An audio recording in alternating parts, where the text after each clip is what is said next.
Ayah saya meninggal saat saya masuk pesantren. Dan baiknya saya rasakan luar biasa. Beliau mengajar di musalla kecil dulu, sekarang jadi masjid. Itu saya selalu di bawah. Beliau mengajar, saya tidur. Sekarang gantian, saya mengajar, beliau tidur. Dan kadang di pangku, gendong sampai pulang.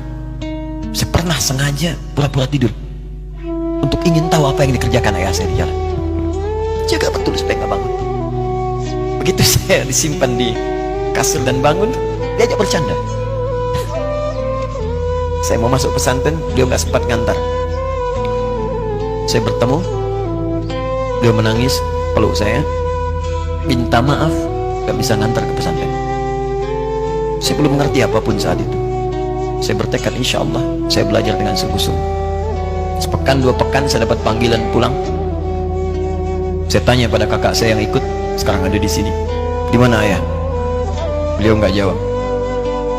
Sampai di Bandung, paman saya, yuk sekarang saya ke MUI Jawa Barat, langsung menyampaikan, nampaknya nggak akan terkejar sampai sana, mungkin sudah dimakamkan. Saya ngerti, paham saat itu bahwa beliau telah wafat. Maka saya pulang. Maghrib saya sampai, saya dapati ibu di ruangan tengah. Saya datangi, saya menahan tangis, tidak tangis sedikit, untuk membahagiakan ibu saya. Saya datang, saya peluk, saya temani tidurnya. Itu pertemuan saya dengan ayah saya terakhir di mimpi. Saya bermimpi melihat sudah pakai kemeja, tersenyum, mendadah saya. Sudah. Besoknya saya cari ke kamar. Ternyata Allahu Akbar, apa yang selama ini saya pelajari di pesantren, kitabnya sudah ada di kamar semua, sudah disiapkan. Saya menangis saat itu. Saya bawa mushaf. Jadi bapak saya, ayah saya, itu bajunya pun saat wafat dibagikan kepada sahabat-sahabatnya. Bajunya, kitab-kitab ini dibagikan. Ibu saya menunjukkan kemudian ada jam yang nanti nak pakai. Saya bilang, simpanlah. Saya bawa mushaf.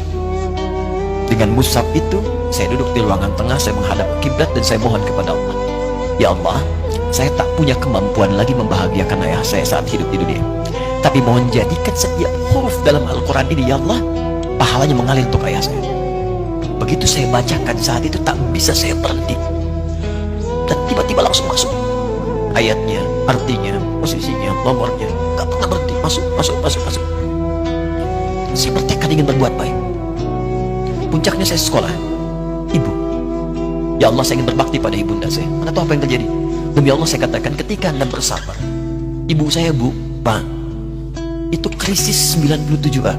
Waktu krisis saya masuk pesantren, saya diberikan sempurna bekal seperti anak-anak lain.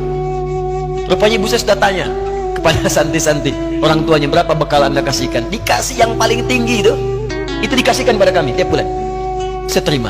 Satu kali libur saya pulang dari jauh, ibu saya tersenyum melihat sedang jemur pakaian lihat saya. Begitu saya tiba, kaget saya. Kok pakaian ibu saya, pakaiannya nggak cocok dipakai gitu. Ini bukan pakaian ibu saya, kayak kain pel lah kalau sekarang.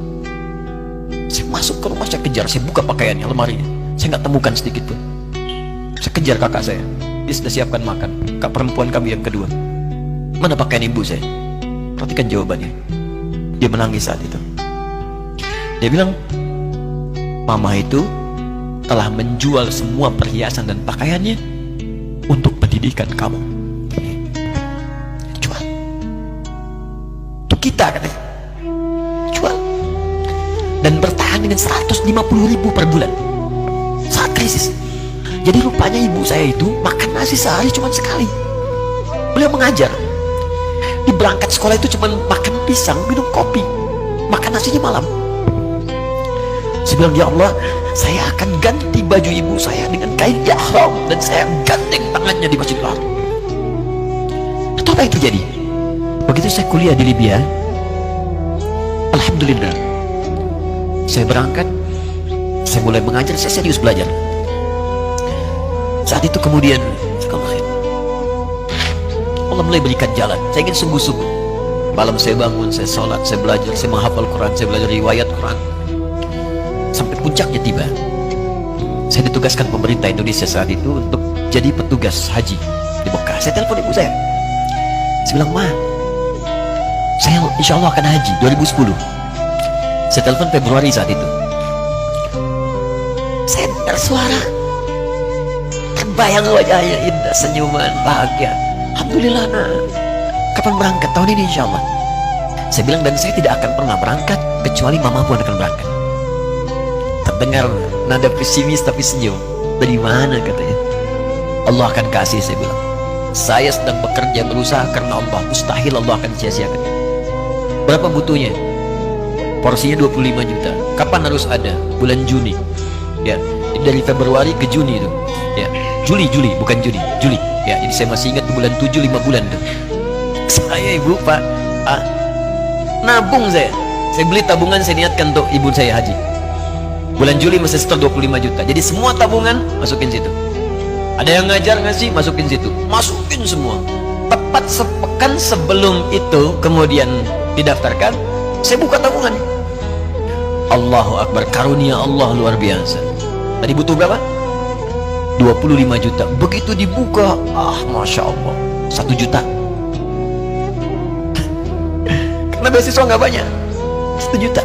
Tapi 3 hari sebelum daftar, entah dari mana ibu-ibu pengajian di KBRI datang. Ustaz, ibu katanya mau haji juga ya? Ustaz mau haji, ibu ikut ya? Sudah nggak usah dipikirin, nanti kami yang pikirkan semuanya. Tiba-tiba dikirim, bayar porsinya di sana, dapat koper paling besar. Bayangkan, tadinya kopernya belum datang, telepon lagi, nak, koper belum datang katanya. Saya bilang, Ma, tenang aja, apa hajinya nggak jelas ini? Tidak jelas, saya bilang, insya Allah. Ya, nah cuman beritanya berbeda. Begitu saya telepon lagi, Ma, gimana bisa? Nah, telah keluar pengumumannya. Kapan, Ma? 2013.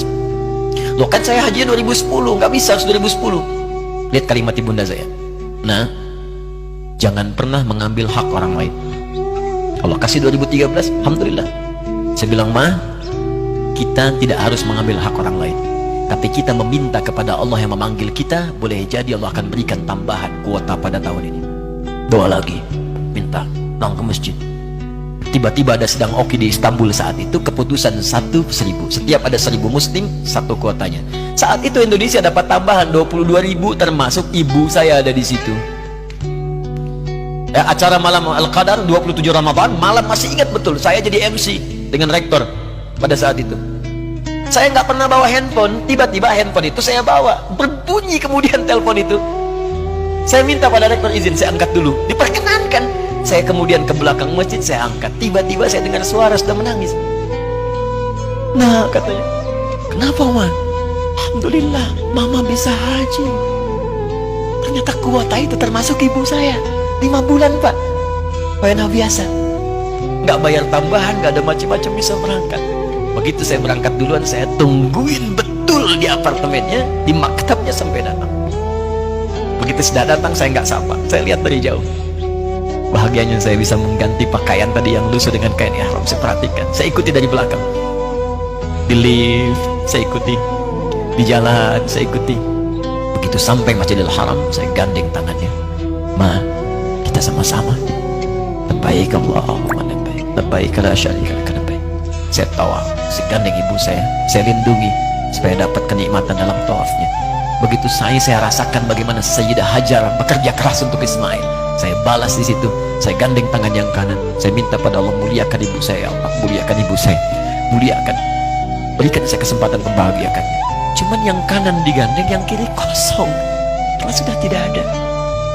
Ketika Anda belajar pun untuk menjadi ulama, Allah akan muliakan Anda. Orang tua Anda akan dapat bagiannya. Yang hafal Quran itu Musa, yang bisa haji bapak ibunya. Kemarin saya jadi Amirul Hajj dari kedutaan Saudi berangkat, membawai 350 orang rombongan. Siapa yang saya bawa? Ahli Quran yang hafal Quran, anak-anaknya. Ahmad Kamil yang haji, pengajarnya, murabbinya, ibunya, temannya, banyak yang berangkat. Yang berangkat siapa? Calon ulama. Dia jadi ulama itu, jangankan sudah jadi, kalau benar caranya, baru bergerak pun Allah pasti akan jaga. Kalau benar caranya. Di satu pertanyaan tadi, pilih mana orang soleh atau ulama? Jangan pisahkan, karena jadi ulama itu adalah tingkat tertinggi bagian dari orang soleh.